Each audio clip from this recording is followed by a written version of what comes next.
Este es un relato del universo ficticio de Warhammer 40.000. En concreto, hablaremos de una de las novelas de los lobos espaciales, Lobo Espacial, por el escritor William King. Capítulo 1. El último baluarte. Jorvik, el arponero, estaba gritando como loco. Moriremos todos. Alumbrando en derredor y con los ojos muy abiertos por el miedo. Un relámpago cruzó el cielo de Fenris e iluminó la cara atormentada del hombre. El profundo terror hizo que su alarido se oyese, incluso por encima del rugido del viento y del rugido atronador de las olas chocando contra el barco. Las gotas de lluvia que azotaban su rostro resbalaban como lágrimas. Ragnar se paró frente al hombre aterrorizado y de un bofetazo en la cara le gritó que se calmara. Jorvik quedó estupefacto por haber sido golpeado por un jovencito que apenas si tenía edad para lucir barba en las mejillas. Echó mano en su hacha, olvidando momentáneamente su miedo. Ragnar movió la cabeza y clavó su fría mirada gris en el hombre, que se detuvo súbitamente como si tomara conciencia de dónde estaba y de lo que estaba haciendo. Quedaron a la vista de todos los guerreros que llenaban la proa del barco. Atacar al hijo de su capitán podría desacreditarlo a los ojos de los dioses y de la tripulación. Jorvik solo pudo arrebolar las mejillas, y Ragnar desvió la mirada para no poner más incómodo al hombre. Ragnar sacudió la cabeza para apartar su larga melena negra de los ojos. Entrecerrando los ojos en el azote del viento y la lluvia, el agua salada que llevaba a cabo el mar embravecido compartió silenciosamente el miedo de Jorvik. Iban a morir a menos que ocurriera un milagro. Se habían aventurado en el mar desde que tuvo edad suficiente para caminar y nunca había visto una tormenta tan terrible. El cielo estaba cerrado de espesas nubes negras que habían convertido el día en noche. El agua entró a borbotones por la proa del barco cuando se adentró en una gigantesca ola, y la piel de dragón del casco sonó como un enorme tambor por la fuerza del impacto. Ragnar luchó para mantener equilibrio sobre el puente en permanente movimiento. Podía oír el crujido de las costillas del barco por encima de los alaridos del endemoniado viento. Era cuestión de tiempo, pero aceptó que el mar acabaría matando al barco. Estaban en una carrera para ver si la fuerza de las olas deshacían a Lanza de Ross en 1000 pedazos, o si únicamente arrancarían la piel de dragón del esqueleto y dejaba que todo se ahogase. Ragnar temblaba, y no precisamente por el frío húmedo de sus ropas empapadas. Para él y para su gente, ahogarse era la peor de las muertes posibles, porque significaba simplemente hundirse en las garras de los demonios del mar, en las que sus almas quedarían condenadas a una eternidad de esclavitud. Ya no habría posibilidad de ganarse un lugar entre los elegidos. No moriría con la espada ni con el hacha en mano, ni encontraría una muerte gloriosa, ni un rápido tránsito a la sala de los héroes en las montañas de los dioses. Mirando hacia atrás, a lo largo de la cubierta azotada por la lluvia, Ragnar vio que todos los importantes guerreros estaban tan aterrorizados como él, pero ellos lo ocultaban muy bien. La tensión estaba escrita en cada pálido rostro y asomaba en los ojos azules de todos. La lluvia empapaba sus largos cabellos rubios y les daba un aspecto desesperanzador. Estaban sentados en sus bancos y apretados unos contra otros. Los remos estaban listos para entrar en acción. Sus enormes capas pluviales de piel de dragón, posadas sobre sus hombros o volando como alas al viento, como si fuesen murciélagos. Las armas de cada uno descansaban delante de sus dueños sobre la cubierta inundada, impotentes contra el enemigo que ahora amenazaba sus vidas. El viento ululaba, hambriento como los grandes globos de Asahim.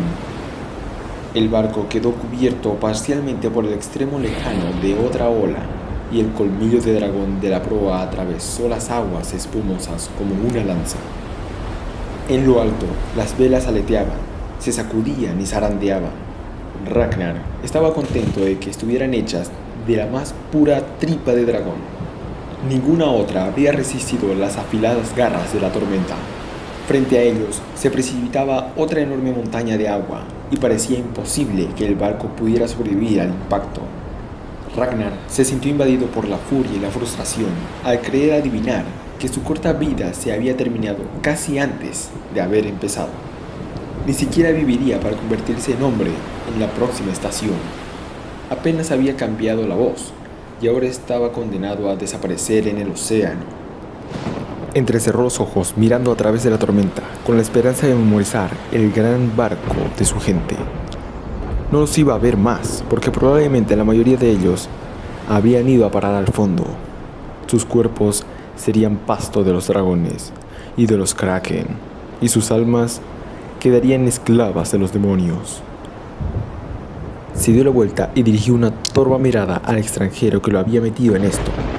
Le daba cierta satisfacción saber que si morían, él lo haría con ellos. Eso si no se trataba de un brujo o de algún demonio del mar disfrazados para traer a los puños de trueno a su perdición. Observaba cómo el anciano se mantenía erguido en la cubierta inundada, impávido y sin temor. Todo parecía posible en ese momento. Algo sobrenatural trascendía en este sarmentoso anciano. Se veía fuerte como un guerrero en la flor de su vida. A pesar de todas las arrugas que la edad había marcado en su frente, y mantenía un equilibrio mejor que muchos, como si fuese un navegante con la mitad de su edad, pese al cabello encanecido. Ragnar supo que era un brujo, porque ¿quién sino un brujo podría llevar sobre sus hombros tal piel de aquel inmenso lobo y aquella extraña armadura de metal que cubría todo su cuerpo, tan diferente de las túnicas de cuero de las gentes del mar? ¿Quién sino un brujo llevaría unos extraños amuletos y colgantes sobre su cuerpo? ¿Quién sino un brujo podría ofrecer a su padre y a sus familiares suficientes lingotes del preciado hierro para internarse al cruce hacia la ciudad del mar de los dragones? En estos barcos y en estas estaciones tormentosas, Ragnar vio que el extraño señalaba algo. ¿Sería algún encantamiento mágico?, pensó para sus adentros. ¿O el extranjero estaría lanzando un conjuro? Ragnar se dio la vuelta para mirar y sintió que su boca se le resecaba por el efecto del miedo. Con la luz de un relámpago, Ragnar vio una descomunal cabeza que había surgido de las aguas cercanas a la embarcación, casi como si el extranjero la hubiese invocado. Una cara de pesadilla, poblada de filas de dientes como dagas, se elevó sobre ellos. Su largo cuello se dobló y su cabeza descendió para buscar a su presa. Era un dragón marino, y no una simple cría, sino un monstruo en su máximo esplendor, tan largo como el barco arrancado del fondo del mar por la furia de la tormenta. El trueno se pronunció como si fuese la voz de la criatura. La muerte acortaba distancia con respecto a Ragnar, que sintió su aleteo cuando las enormes mandíbulas del dragón se cerraron sobre Jorvik. Los grandes colmillos atravesaron el duro cuero de la armadura de Jorvik como si fuera papel. Se quebraron los huesos y la sangre brotó a borbotones, mientras que el hombre era lanzado por los aires en medio de grandes alaridos, agitando los brazos y soltando el arpón. Una mueca de desprecio asomó por los labios de Ragnar. Siempre había sabido que Jorvik era un cobarde, y ahora ya tenía la prueba. Encontraría un lugar en los helados infiernos de Frontheim. El dragón mordió y tragó, y una parte de Jorvik desapareció garganta abajo. La otra se aplastó sobre la cubierta cerca de Ragnar, pero las rugientes olas lo limpiaron de la sangre y la bilis. Los guerreros se levantaron de sus bancos blandiendo las hachas y las lanzas en actitud de desafío. Ragnar podía decir que en sus corazones reinaba el gozo. Estaban ante la oportunidad de una muerte rápida y heroica mientras luchaban contra un monstruo de las profundidades. Para muchos era como si Ross hubiese oído sus plegarias y les hubiese mandado a esta bestia para garantizar una muerte honrosa. La enorme cabeza empezó a descender otra vez y ante su vista muchos guerreros se quedaron congelados. Como si hubiese sido enviada para eliminar a los cobardes, la bestia los golpeó y apresó a dos entre sus fauces, clavándolos con sus puntiagudos colmillos. Otros guerreros, puño trueno, La hostigaron y le lanzaron sus armas. Las hachas rebotaban contra las escamas acorazadas del animal y solo algunas lanzas penetraron en la carne. Pero la enorme criatura les prestó la misma atención que una persona puede prestarle a un pinchazo. El dolor no hacía más que aumentar su furia. Abrió las fauces y lanzó un rugido aterrador, que se oyó incluso por encima del fragor de las olas. El imponente volumen de la bestia dejó paralizado a los guerreros como si se les hubiera helado la sangre en las venas por el efecto del encantamiento de un brujo. Ragnar se fijó que la criatura había salido del agua mostrando la mitad de su cuerpo y su enorme longitud se cernía sobre el bote como una enorme torre. No tenía más que abalanzarse sobre él y su descomunal peso lo partiría en dos. Algo se revolvió en el interior de Ragnar.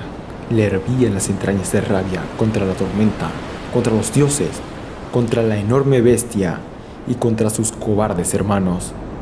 Echó mano del arpón que había soltado Jorvik y sin pensarlo dos veces, sin que el miedo por el peligro que representaban aquellas enormes fauces lo paralizasen ni por un momento, lanzó el arpón contra el ojo de la criatura.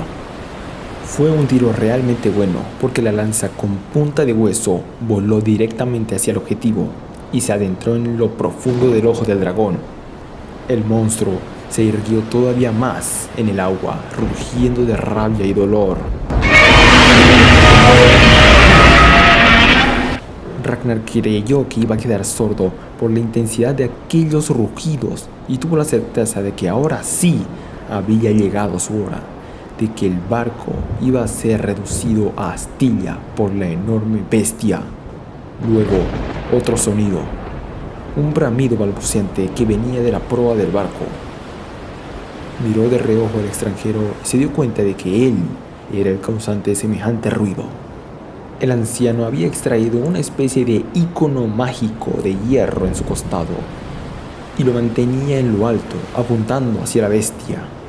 Al mismo tiempo del estruendoso ruido de la punta del sagrado amuleto, salió una abrasadora llamarada, cuyo efecto pudo ver Ragnar cuando dirigió su mirada hacia el lomo del dragón y vio las enormes grietas que había producido en él la potencia de la magia del extranjero.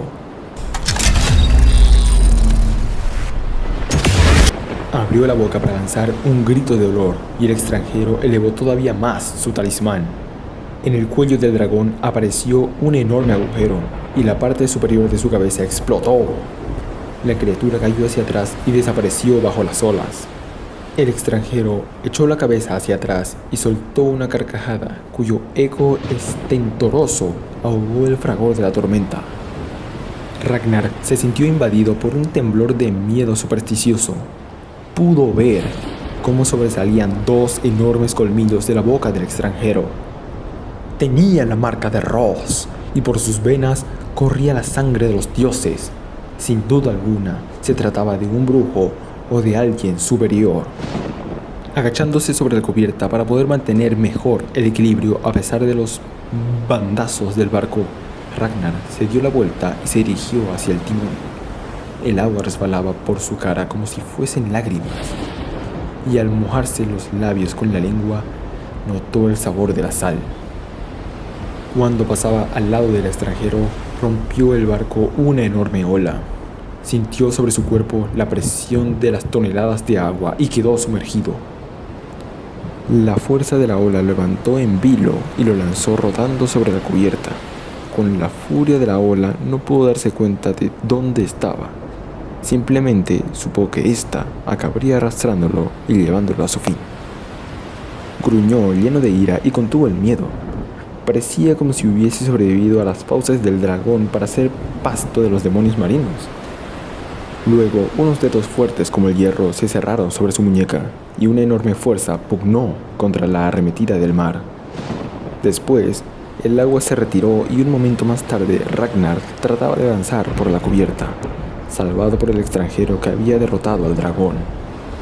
Quédate tranquilo, chico, dijo el brujo. Mi destino no es morir aquí, y creo que el tuyo tampoco.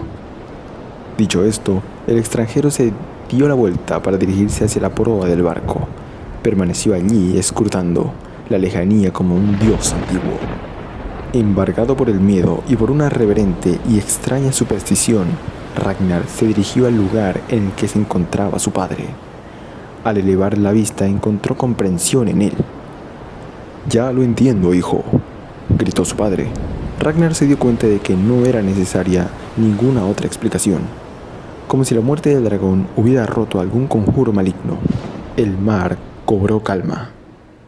Algunas horas más tarde estaba liso como un espejo, y el golpeteo acompasado del tambor del jefe de remos era el único sonido aparte del chapoteo suave de las olas contra el casco del barco.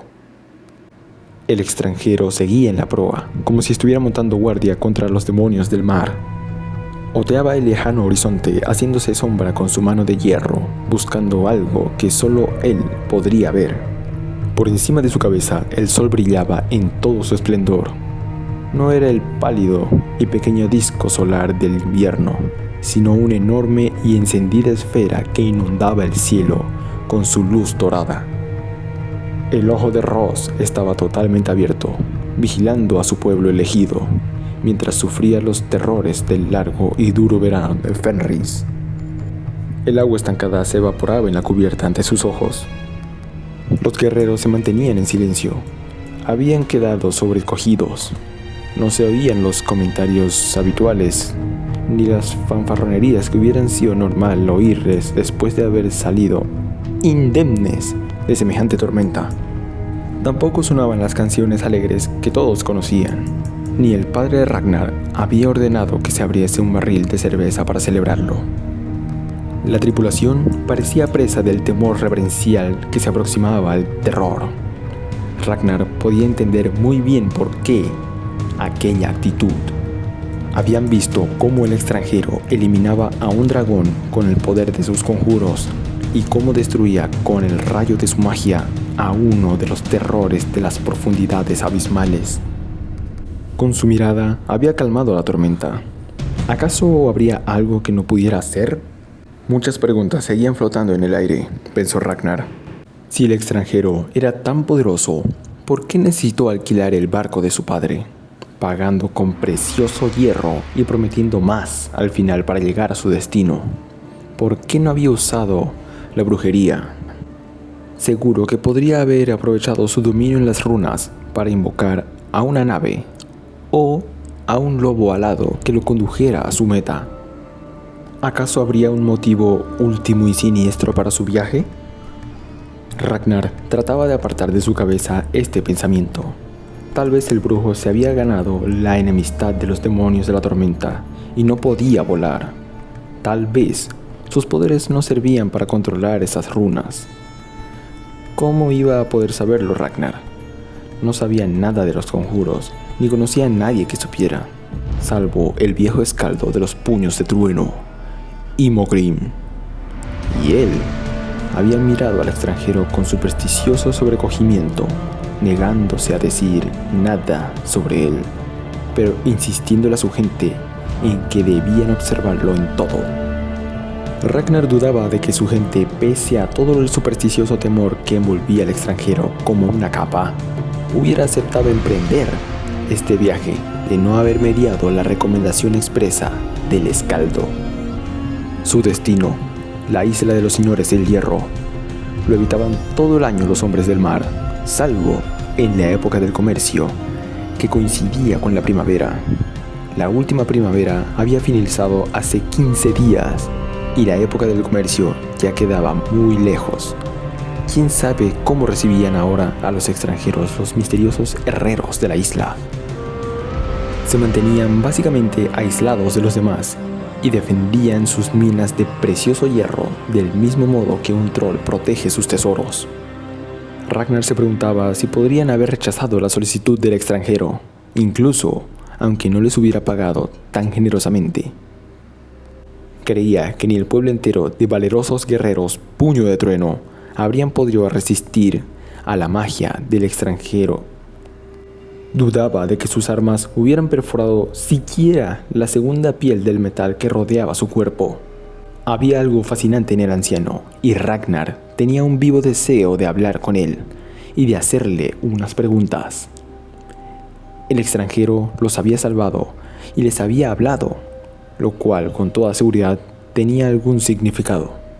A pesar de todo, Ragnar permaneció quieto como si hubiese echado raíces en el puente, pues la idea de hablar con el brujo lo limitaba más que hacerle frente a las fauces del dragón. Se quedó helado por un instante, luego reunió todo el coraje y se dijo que era una tontería, que todavía no le había dado las gracias por salvarle la vida. Ragnar avanzó en silencio, dirigiéndose hacia la proa, con la cautela de quien acecha a una cabra salvaje. ¿Qué ocurre, muchacho?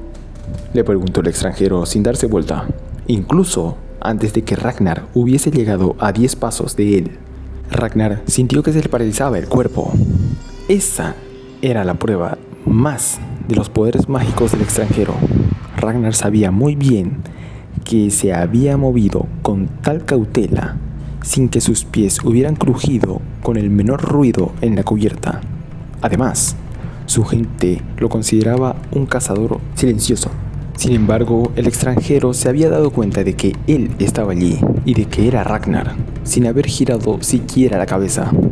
Ragnar tuvo la completa certeza de que poseía algo así como la segunda visión. Te hice una pregunta, chico, insistió el extranjero volviéndose hacia Ragnar. No había enfado en su voz, solo autoridad. Sonaba a la voz de un hombre que estaba acostumbrado a dirigir su propio camino. También había algo raro en su manera de hablar. Hablaba muy despacio. Tenía un acento antiguo que le recordaba a Ragnar un modo de hablar que adoptaría el escaldo al citar las hazañas de Ross y el padre de todas las cosas. Le parecía que este hombre podría haber salido directamente de una de aquellas sagas. Había una cualidad en él que podía haber tenido cualquiera de aquellos héroes. Quería agradecerle que haya salvado mi vida, Jarl, respondió Ragnar, usando el tratamiento más acombrado que conocía. Se dio cuenta de que había algo extraño en la cara del anciano. Era alargada y feroz, con una nariz enorme de orificios nasales notablemente ensanchados. Las profundas arrugas de piel correosa en sus mejillas acentuaban todavía más su apariencia lobuna. Y Ragnar se preguntó qué significado tendrían aquellas 3 tachuelas encima de su frente y cómo se mantenía en su sitio. No se le ocurría cómo podría hacerse algo así sin provocar una gangrena y la invasión de los espíritus de la infección. No había llegado tu hora de morir, replicó el brujo y volvió a otear el horizonte. Ragnar se preguntó cómo era posible que el extranjero supiera eso. ¿Qué está mirando?, volvió a preguntar Ragnar, asombrado de su propio atrevimiento. El extranjero permaneció en silencio por un momento, y Ragnar temió no recibir respuesta alguna. En ese momento, el brujo apuntó con el dedo, y Ragnar se dio cuenta de que estaba revestido de metal, y que reflejaba la luz del sol. Miró en la dirección que indicaba el extranjero y contuvo el aliento. Delante de ellos se alzaban en el horizonte los poderosos picos, como una gran muralla erizada de lanzas que atravesaban las nubes.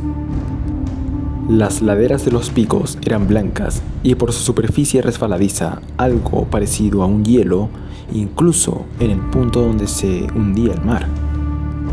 «¡Las murallas de los dioses!», exclamó al mismo tiempo que hacía sobre su pecho el signo rúnico de Ross. Los picos de Athehim, murmuró el extranjero con una voz queda y sonrió dejando al descubierto sus enormes colmillos. Yo tenía tu edad cuando los vi por primera vez, y de ellos hace como al menos 300 años. Ragnar se quedó mirándolo con la boca abierta. El extranjero acababa de admitir que era un ente sobrenatural. Ningún hombre de Fenrir, ni siquiera el bardo más canoso, vivía más de 35 años.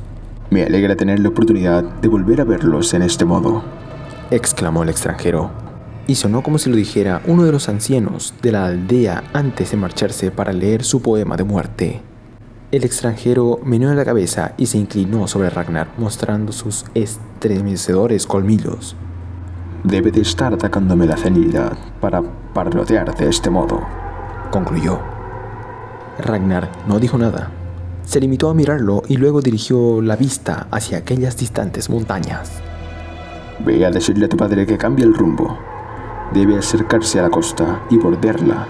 De este modo llegaremos antes a nuestro destino.